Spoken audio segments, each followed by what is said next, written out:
이솝 우화의 토끼와 거북의 경주 다 아시죠? 모르신 분 계시나? 눈만 꺼먹꺼먹하고 계신 분. 누가 이겼어요? 거북이가 이겼죠? 그러면 거북이가 왜 이겼을까? 여기는 정답이 없습니다. 거북이가 왜 이겼을까를 생각하셔야 돼요. 그러면 자기도 이길 수 있어요. 거북이가 왜 이겼을까? 토끼가 왜 잠을 잤을까? 꼭 토끼가 잠 한심만 있으면 자나? 그런 걸 그러니까 이솝 우화를 읽으시더라도 why, 왜 그랬을까를 생각하시면 그럼 나는 어떻게 해야 되는 거예요? 토끼는 목표 지향적이 아니었어요. 다시 말하면 거북보다만 빠르면 된다고 생각했어요. 다시 말하면 토끼의 목표는 상대적 목표예요. 내가 절대적 목표에 도달하는 게 목표가 아니고 거북보다만 빨리 뛰면 된다. 다시 말하면 제 옆에 사람만 보았다고요. 거북은 절대 목표를 봤어요. 맨 마지막 목표를 보고 갔어. 그러니까 토끼가 쌩 하고 지나갔는데 만약에 토끼의 속도와 자기의 속도를 비교했다면, 즉 옆에 사람이 얼마나 잘 뛰는가만 봤다면 거북은 거기서 포기해야지. 그렇게 빨리 뛰어가는 토끼를 어떻게 따라가겠어요? 그러나 거북은 상대가, 경쟁자가 얼마나 빨리 뛰느냐에는 아무 관심도 안 뒀어. 그리고 목표를 향해서만 갔어. 그러니까 머리 좋고 똑똑한 사람이 성공할 것 같은데 그러지 못하는 이유가 목표가 뭐냐는 거예요. 목표. 무지무지 모든 성공학자들이라든가 자기개발 이론 서적에 보면은 가장 먼저 나오는 게 절대적 목표 설정이라고 딱 돼 있어요. 폴 마이어가 쓴 Attitude is Everything이라는 그 책에도 목표의 중요성 해가지고 탁 나와요. PPT를 보시도록 하겠습니다. 이 교자는요, 교활하다 할 때 교자입니다. 꽤 많은 교자예요. 토자는 모양 자체가 토끼처럼 생겼잖아요. 요 귀때기가 이렇게 달렸고, 토끼 토자입니다. 그러니까 꽤 많은 토끼는 굴을 3개 판다. 토끼는 굴 하나만 가지고는 잡혀먹어 죽는답니다. 그래서 굴을 3개 파야 그래도 천수를 누릴 수 있다고 해요. 그러니까 굴을 3개 정도 파놔야 어디선가 뭐가 포식동물이 쫓아가면 가장 가까운 굴로 튀어 들어가는 거란 말이에요. 그럼 이 말이 무슨 말인가 보도록 하겠습니다. 다음. 자, 교토 3굴. 이 말은 사마천의 사기 맹상군 열전에 나오는 이야기입니다. 실제로 맹상군이 이렇게 했어요. 만들어낸 말이 아니고, 요 맹상군, 꽤 많은 토끼는 숨을 곳을, 굴을 3개를 만든다. 현대사회 입장에서 이야기하면 유비무환입니다. 유비무환.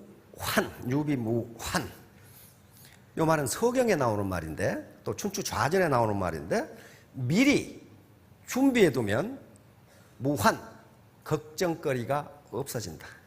미리 준비해두면 걱정거리가 없어진다. 요즘 뉴스에 계속 나오는 게 우리나라 노인 빈곤 문제하고 자살 문제가 또 계속 나오더라고요. 근데 그 데이터, OECD 데이터를 볼 때마다 아주 볼 수가 없어요. 우리나라 노인 빈곤율, 거기서 노인은 65세 이상 인구입니다. 노인 빈곤율이 몇 %라고 뉴스에 들었어요? 예? 아무도 안 들었네. 아무도 안 들었어요. 우리나라 노인 빈곤율, 65세 이상 노인의 빈곤율이 45.1%예요. OECD 평균의 3배입니다. 자살률은 세계 최고죠. 세계 최고인데 그 그래프를 보면은 아주 절망이야, 절망. 그런데 노인들에게 자살하시기 전에 노인들에게 설문을 해놓은 게 있어. 자살하고 싶은 충동을 느끼신 적이 있습니까? 거의 80%가 yes. 그 이유는 무엇입니까? 사는 것이 죽는 것보다 힘들어서. 그러면 그 구체적인 이유, 경제적 빈곤 45%. 질병 35%. 그런데 질병도 가만히 보면 몸이 아픈데 병원에 갈 돈이 없어. 그러니까 질병도 경제적 빈곤이에요. 그리고 나머지 한 10여 %가 외로움, 가족과의 불화, 뭐 이런 것들이에요. 그리고 우울증, 그런 것들인데, 그러니까 경제적 빈곤이 거의 80%예요. 이 문제를 누가 해결해야 돼? 누가? 뭐요? 내가 해결할 수밖에 없어. 언제? 사지가 멀쩡할 때. 왜? 국가가 해주기 싫어서 안 해주는 것이 아니고 재정이 없어. 재정이. 그렇잖아요. 재정이 없어요. 그러면 국가가 해주기를 기다릴 수가 없어. 내가 내 문제를 사지가 멀쩡하고 쿨헤드, 내가 판단할 수 있을 때 해결해야 된다고요. 안 그러면 나중에 사는 것이 죽는 것보다 힘들게 됩니다. 힘들게 돼. 자, 다음. 여기 유비무환이에요.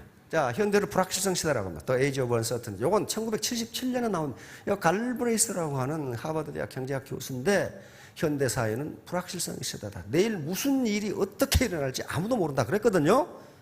근데 이게 1977년이에요. 그러면 지금 2015년은 어때요? 더 불확실성이에요. 제가 전번 주에 얘기했는데 2018년부터 우리가 인구 절벽에 직면합니다. 뒤에 다시 나올 거예요. 다시 말하면 인구 절벽이라는 게 뭐냐면은 근로 세대의 수가 줄어들기 시작해.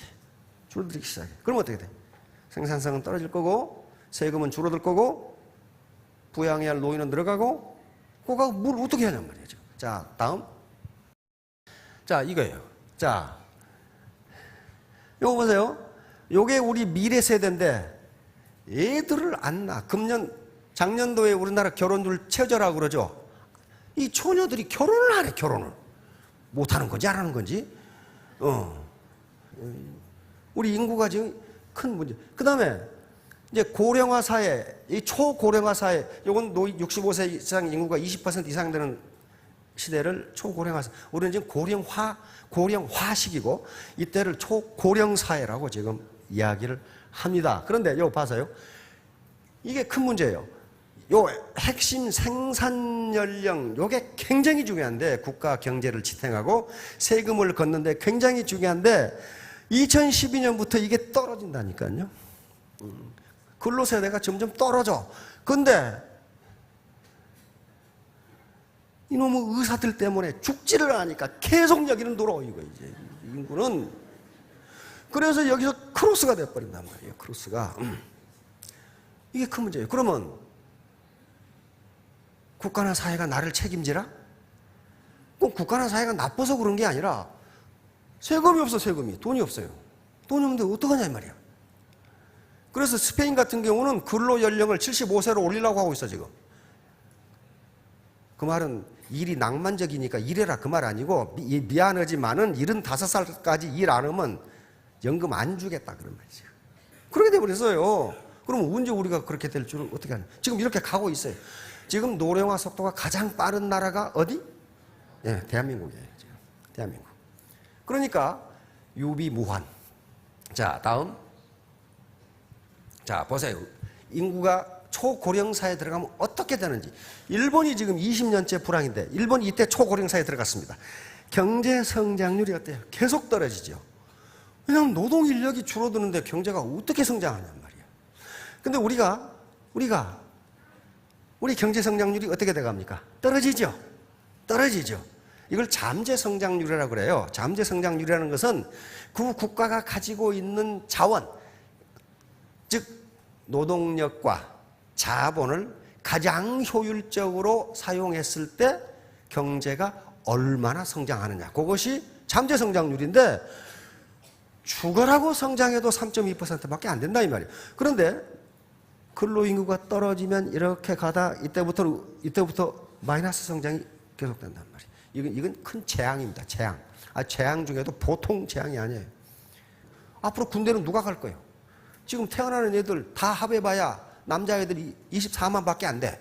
근데 군대는 60만이야. 누가 군대 가, 거기? 누가 가냐고. 결국 동남아시아에서 데려올 수밖에 없어. 데려온다고 치고 이게 내 나라냐? 그러고 총 들고 잠자고 있으면 어떡할 거냐 말이에요, 그걸. 보통 문제가 아니에요, 지금 인구 문제가. 자, 다음. 경제활동 인구가 이렇게 줄어요. 그만 그랬죠? 그 다음에 여기 가면은 2030년에는 절대 인구가 줄어버려. 이제 의사들이 살리려다 이때가 되면 노인이 이제 집단적으로 죽어. 왜? 90세, 100세에서 집단적으로 죽으니까 인구가 팍 감소해요. 이때를 대비하셔야 됩니다. 이때는 국가가 사회복지를 해주고 싶어도 세금이 없어. 국가가 나쁜 게 아니에요. 해주고 싶어도 안 돼. 자, 다음. 지금 춘추 전국시대에 있었던 얘기인데, 춘추 전국시대가 어느 때인가를 머리에 잠깐 넣어두시면 이야기가 좋습니다. 중국의 역사는 사망오제 시대, 이때는요, 뭐 중국 역사를 왜 우리가 알아? 그런 게 아니고, 이때는 국경이 있었던 때가 아닙니다. 전부 다 그냥 왔다 갔다 하고, 이쪽에 같은 얼굴색이 대충 노랗고 약간 시커멓고 노랗고 그러니까 다 똑같아요. 그러니까 하나라, 상나라가 있다가 주나라, 여기가 춘추 전국시대입니다. 주나라가 800년을 유지하는데 300년만 제대로 유지했고 550년 동안 춘추 전국시대가 나타나는데, 이때는 힘 강한 제후국이 임자야. 옆에 나라를 침공하고 땅을 뺏고 서로 이 통일을 하려고 노력하던 시기입니다. 그러나 이때 춘추 전국시대에는 중앙정부가 통제력이 약하니까 존재만 하지 통치를 못해. 그러니까 옆에 국가를 침략해가지고 내가 뭐 치우는 거야. 그 시대예요. 그 시대니까 이때에 동양의 역사가 다 이루어집니다. 동양의 사상이 다 나와요. 소위 제자 백가라는 게 나와요. 왜 그러냐면은 통치자들이 각 제후국들의 왕들이 신분에 관계없이 유능한 인재를 마구잡이로 끌어들여요. 인재가 있어야 나라가 강하거든요. 그러니까 바로 춘추 전국시대라는 것은 현대하고 똑같아요. 현대도 춘추 전국시대. 올라 승자독식, 빈부격차의 심화. 이게 먹고 먹히는 게 계속 된단 말이에요. 춘추 전국시대하고 다를 거 하나도 없어요.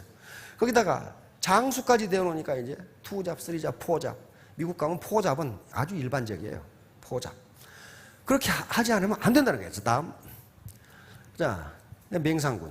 이제 맹상군 열전이 막 나옵니다. 맹상군은 바로 제나라의 명재상인데, 이분의 아버지가 전영이라는 사람이에요. 전영. 근데 옛날에 이 사대부들은요, 마누라가 많아. 그래가지고 전영도 부인들이 많아가지고 아들이 40여 명이야.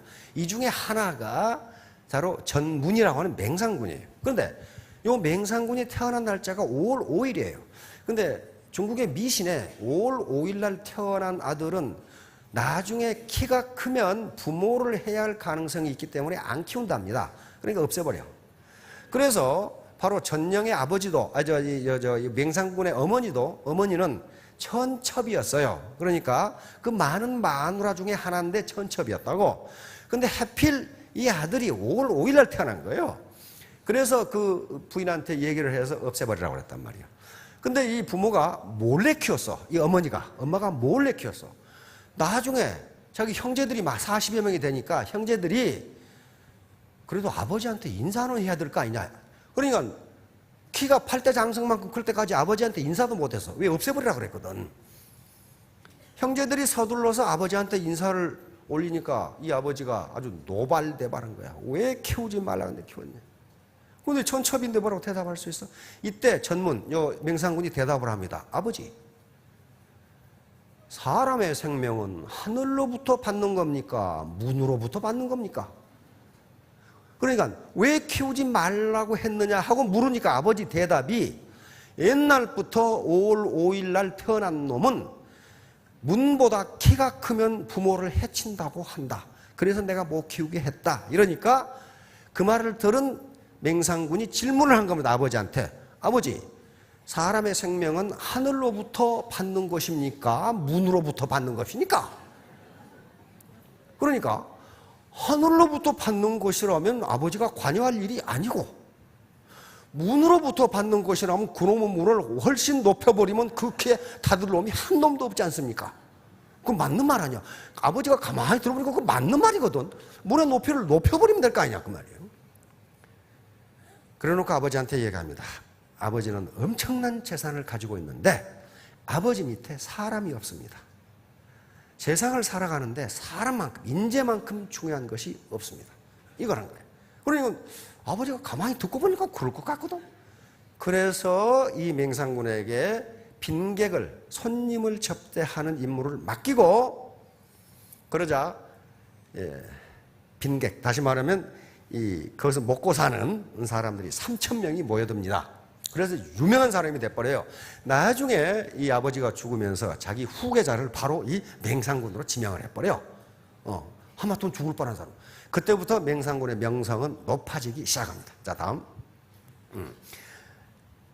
여기에요. 여기 하남성인데 여기서 있었던 얘기. 그럼 맹상군 절전에 보면 계명구도란 말이 나와. 맹상군은 그러니까 신분이 낮은 사람, 교육을 많이 받은 사람, 뭐 높은 사람 할 것 없이 모든 빈객들을 똑같이 대우를 했어. 그러니까 별 좀도둑에다가 뭐 죄 짓고 도망가온 놈까지 다 집어본 거예요. 맹상군 밑으로. 그런데 이때 맹상군의 명성이 높아지니까 진시황으로 유명한 진나라에서 맹상군을 초빙해가지고 재상으로 삼으려고 했어요. 진나라 소왕이라는 사람인데 유명한 사람입니다. 그래서 맹상군을 초빙해가지고 진나라에 맹상군이 가니까 몇 번 초빙해서 갔어요. 처음엔 안 가다가 진나라 소왕이 재상으로 임명하려고 그러니까 지가 재상이 될 놈이 가만두겠어요? 모함을 해가지고 죽여버려야 되겠거든. 그래서 소왕한테 얘기했어요. 왕이시여, 저 맹상군이라는 놈은 제 나라 사람이기 때문에 만약에 진나라와 제 나라의 이익이 충돌되면 저놈은 제 나라 편을 들 것입니다.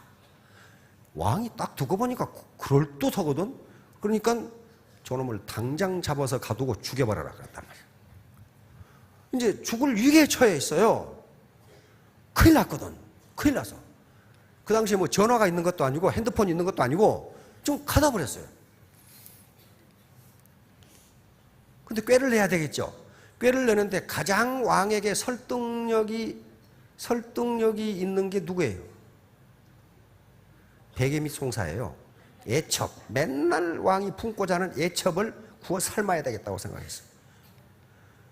그런데 애첩한테 가서 맹상군을 석방해달라고 왕한테 간청을 해달라 그러니까 호백구를 달라는 거예요. 호백구라는 게 오늘 같은 밍크예요. 밍크. 여우의 겨드랑이 털로 만든 밍크.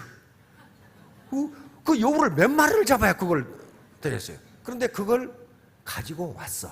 가지고 왔는데 왕에게 이미 줘버렸어. 하나 가지고 왔는데 줘버렸다고. 이거 큰일 났거든. 그러니까 맹상군이 거느리고 온 학식이 높은 학자들한테 이걸 어떻게 했으면 좋겠냐 말이야. 학식이 높은 학자들은 요 사고 구조가 매우 함정이기 때문에 비함정인 건 생각을 못해.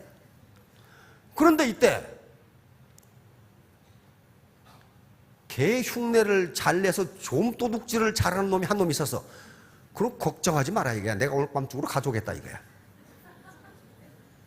그래가지고 개처럼 위장을 해가지고 요 애첩 방에 임금님 방에 들어가가지고 호백구를 가져와 버렸어. 그래가지고 애첩한테 줬어. 애첩이 밤새도록 임금을 구워 삶아가지고 석방해라 이렇게 된 거예요. 석방해라. 그럼 뭐부터 해야 되겠어? 석방됐으면 여권부터 위조해야 돼. 신분증, 통과, 그 당시 다 지키고 있으니까 통과증을 또 위조를 잘하는 놈이 있어가 또 위조를 했어. 이게 위조를 했어. 그래가지고 가는데 문제는 뭐냐면 여기를 통과해야 돼. 여기가 함곡간이라는 관문이에요. 그러니까 여기가 중원으로 나가는 길인데 이 길이가 8km나 되고 아주 양쪽은 깎아지는 절벽이기 때문에 여기다 문을 만들면 아무도 여기를 통과를 못해. 여기를 통과해야 되는데 이 함곡간의 규칙은 새벽닭이 울어야 문을 열어.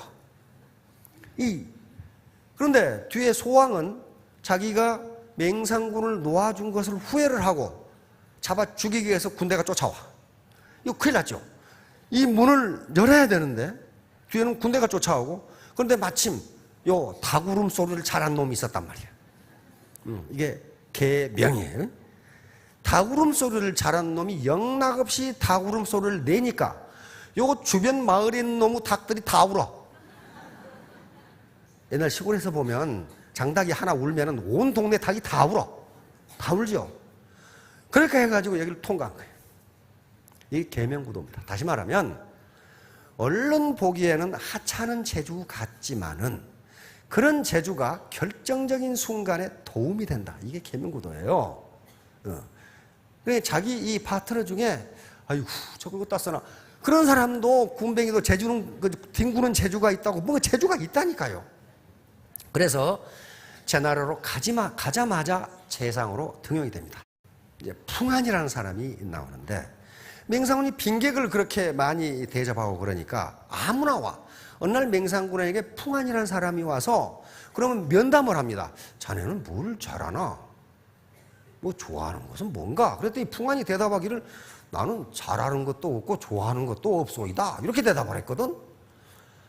그래서 숙사가 A 숙사, B 숙사, C 숙사가 있는데 제일 못한 데가 C 숙사야. C 숙사에 배정을 했어. 왜? 좋아하는 것도 없고 잘하는 것도 없는 놈을. B 숙사, A급, B급이 아니야. C급이야, 이놈은. 근데 C 숙사에는 뭐만 나오냐면 고기 반찬이 안 나오고 채소만 나와. 그게 놔두니까 풍한이 계속 불평을 해. 왜 고기 안 주냐고 불평을 해. 그러니까 맹상군이 풍한을 B 숙사로 옮겨줬어. 그러니까 B 숙사는 매일 고기가 나오는 숙사야. 그런데 이제 고기까지 먹는데 또 불평을 해. 왜 내가 타고 나갈 자가용이 없냐 이거야. 다시 말하면 왜 수레 안 주냐, 수레. 그러니까 수레를 주려면 A 숙사로 옮겨야 돼. A 숙사로 또 옮겨줬어. 옮겨주니까 그래도 불평을 해. 왜 집을 안 주냐 이거, 집. 그래서 맹상군이 이 사람이 이렇게 불평을 하는 데는 무슨 이유가 있을 것이다 해서 자기 수하들을 시켜서 노모가 살고 있는 것을 가보니까 노모가 너무 피곤하게 살아. 그러니까 이것 때문에 그런 거예요. 그래서 노모에게 살 수 있는 집을 마련해주고 음식을 이 식물을 제공해 주니까 그때부터 불평이 없어. 노모 때문에 그런 게, 노모 때문에. 그리고 1년이 지났어.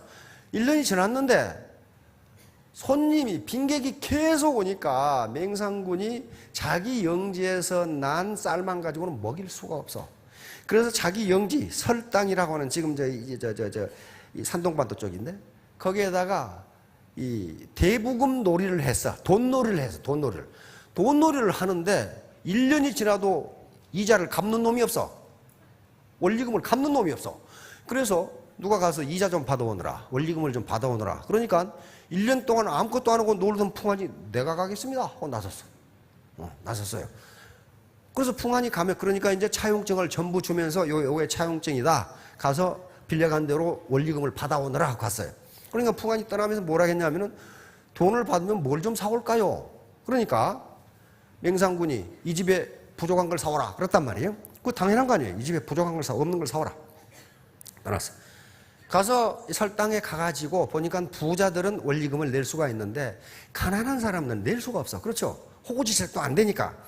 그래서 부자들한테 이자를 받아가지고 소를 잡고 술을 빚어가지고 가난한 사람이고 부자가 다 초청해가지고 대판 술잔치를 해버렸어. 그리고 가난해서 빚을 못 갚는 사람들의 차용증은 모두 불태워버렸어. 그러면서 하는 얘기가 맹상군이 이렇게 하라고 그랬다. 맹상군은 그런 말 한 적이 없거든. 그러니까 어때요? 설당의 사람들이 맹상군 만세를 부르기 시작하는 거야. 그리고 이제 집에 털레털레 들어왔어. 그래서 물어보니까 돈 어디다 뒀냐니까 다 술 먹었다 이거야. 아니 지금 돈 받으러 간 놈이 말이야. 차용증은 또 다 불태워버렸다 이거야. 노발대발 하는데 왜 그러느냐 물어보니까 그런 거야.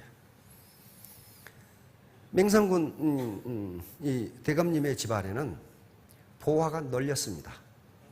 그리고 저쪽 궁에는 이 나라 미인들이 수백 명이 있습니다. 이 집에 부족한 것은 보화도 아니고 여자도 아니고 오름, 의라고 하는 겁니다. 요것이 없으니 요걸 사왔습니다. 그렇게 된 거예요. 그러니까 맹상군도 굉장한 사람이기 때문에 그런가 하고 이해가 넘어갔어요. 그런데 요 왕이 민왕이라는 사람인데 대차나라 얼마 후에 맹상군을 제상자리에서 해임해버렸어. 해임해버리니까 자기 영주로 돌아가야 돼. 그러니까 서울에서 벼슬을 하다가 해임해버리니까 자기 고향으로 가야 된다고 지금. 설당에 가니까 설당의 백성들이 맹상군이 오니까 20리 밖까지 나와서 환영을 하는 거야. 맹상군 만세를 부르면서. 왜? 부채를 다 탕감해 줘 버렸거든. 그래서 그때서 맹상군이 자네가 사온 의라는 것이 내가 뭔 줄을 이제 똑똑히 알겠네. 그러니까 맹상군이 하는 말이 요것만 가지고는 주군께서 살아남을 수가 없습니다. 이제 굴을 하나 팠고요. 2개를 더 파야 됩니다. 그래야만 베개를 높이 베고 사실 수 있습니다. 그러면서 교토 3굴이라고 합니다. 영리한 토끼는 굴을 3개 파야 살 수 있다고 합니다. 내가 주군께 굴 2개를 더 파드리겠습니다. 허구는 맹상군에게 요구해서 황금 500근 하고 수레 50대를 자기에게 달라고 그랬어요. 주니까 바로 옆에 양나라, 맹자의 맨 처음에 보면은 이 양해왕 장구라는 건데 그 양나라 해왕이에요. 가서 풍한이 설득을 합니다. 이렇게 유능한 인재 다 아시죠? 다 알아. 맹상군이 누군지를 다 알아. 이 맹상군을 먼저 재상으로 삼는 나라가 천하를 통일할 겁니다. 양나라 회양이 좀 떨떠름한 사람이거든.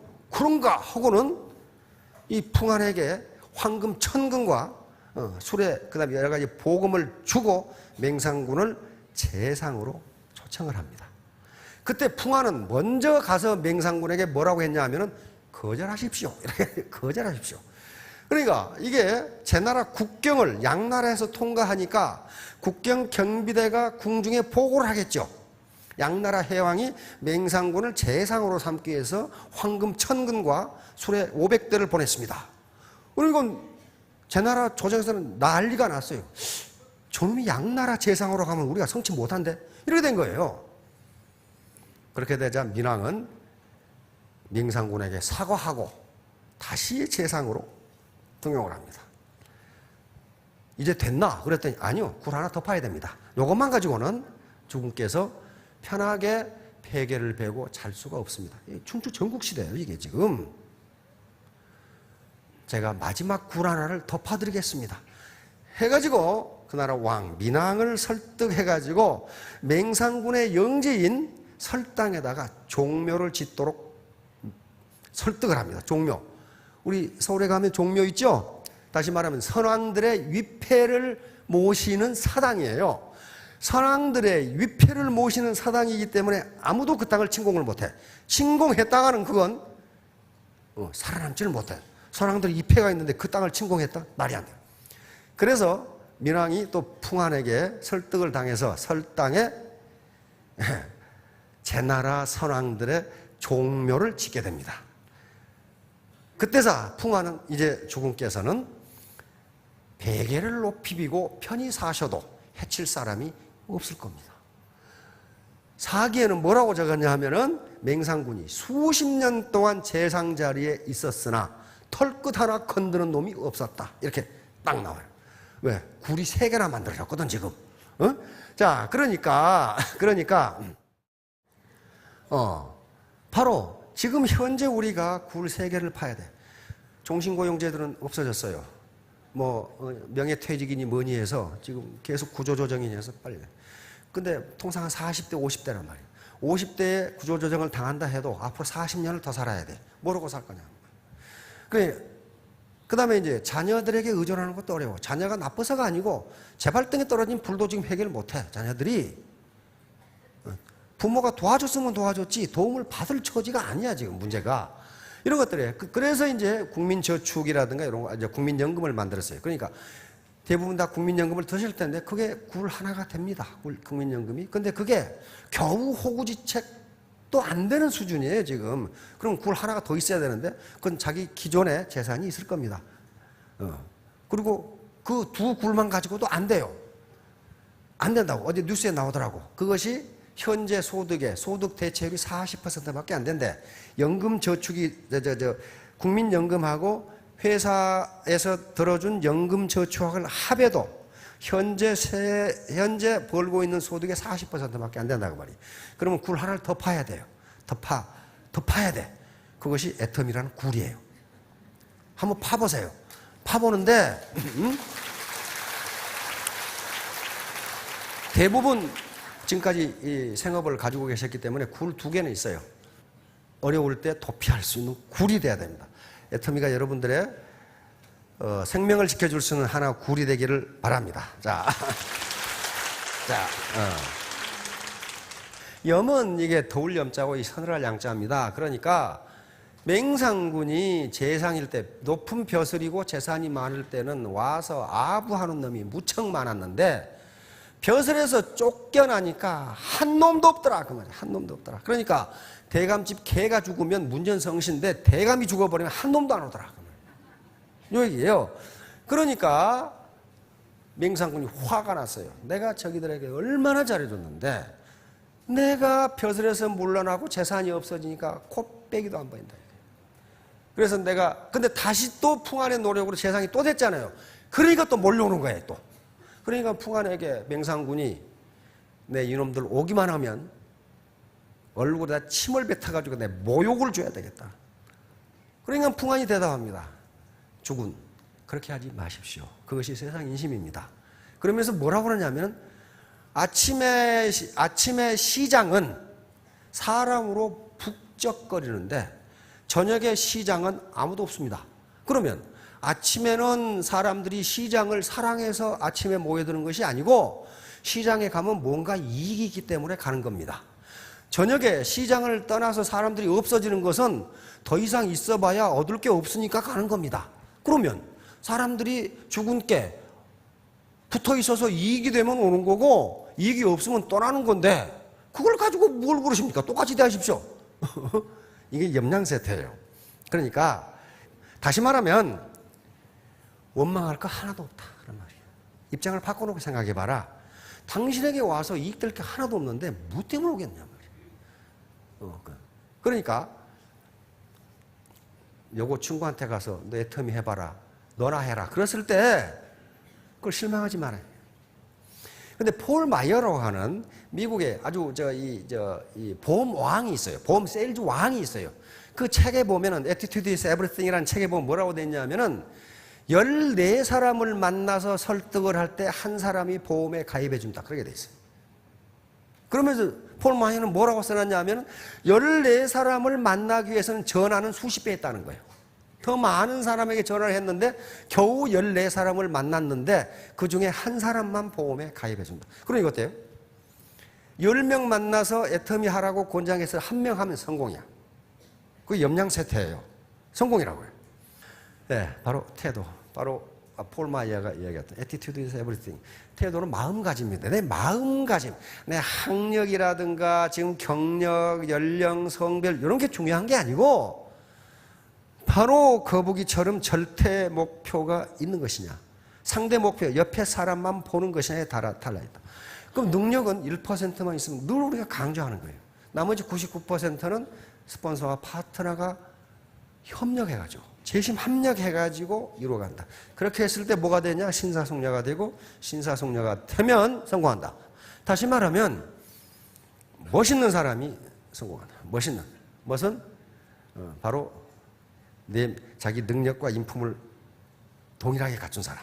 멋있는 여기 계신 분들은 보니까 굉장히 멋있는 분들인데 3년 후 5년 후에 스타마스터 로얄마스터가 모두 되시기 바랍니다. 예, 감사합니다.